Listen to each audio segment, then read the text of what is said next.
जो पराक्रमी स्वभाव का है, वो ऐसा नहीं है कि सूर्य की दशा आएगी या मंगल की दशा आएगी तभी वो उस जातक के अंदर साहस की जागृति होगी। वो जातक जन्म से ही साहसी होगा। उसी प्रकार से जो जातक चरित्रवान होता है, तो वो ऐसा नहीं है कि 50 साल की उम्र पार करने के बाद वो चरित्रवान बन गए।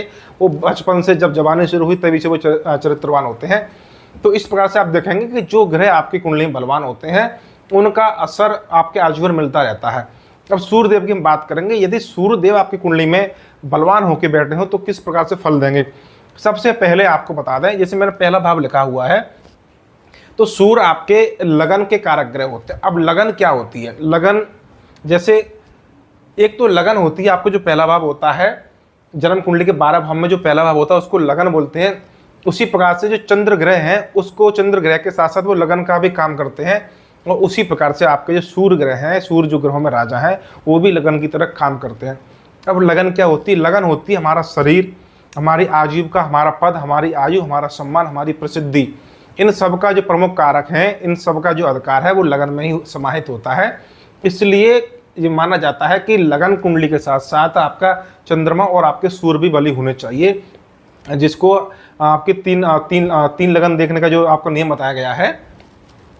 तो सबसे पहले आप देखेंगे कि बलवान सूर्य आपको दृढ़ इच्छा शक्ति देता है, यानी कि विल पावर। जिस जातक की कुंडली में आपके सूर्यदेव बलवान होकर बैठे हों तो वो जातक आपकी उसकी इच्छा शक्ति बहुत मजबूत होती है। जो वो आपका सोच लेता है, ठान लेता है, करने की ठान लेता है, वो करके मानता है, क्योंकि उसका जो अंतरात्मा होती है वो बलवान होती है। एक शरीर होता है, शरीर से ऊपर मन होता है, मन से ऊपर आत्मा होती है, और जो आत्मा ने ठान लिया वो होके रहता है।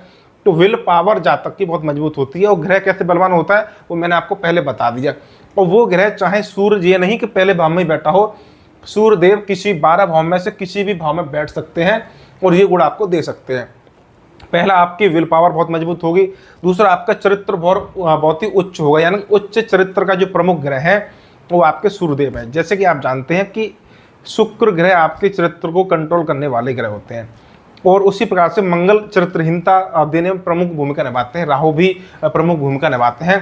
तो शुक्र का, मंगल का, आपके राहु का जो अशुभ प्रभाव है, जो चरित्रहीनता देते हैं, उस अशुभ प्रभाव को जो क्षमता है दूर करने की, जो क्षमता है, उस चरित्रहीनता को दूर करने की जो पावर है, वो एकमात्र ग्रहों के राजा सूर्यदेव में है। यदि आपकी कुंडली में सूर्यदेव, किसी भी जातक की कुंडली में यदि सूर्य बलवान होकर बैठे हुए हैं तो निश्चित रूप से वो जातक के चरित्रवान होता है। चाहे बेशक फिर आपके शुक्र मंगल की युति क्यों भी ना बन रही हो, तब भी वो जातक चरित्रवान होगा। ये मेरा अपना अनुभव है। उसके बाद देखेंगे आपके स्पष्ट वक्ता, क्योंकि दूसरा भाव वाणी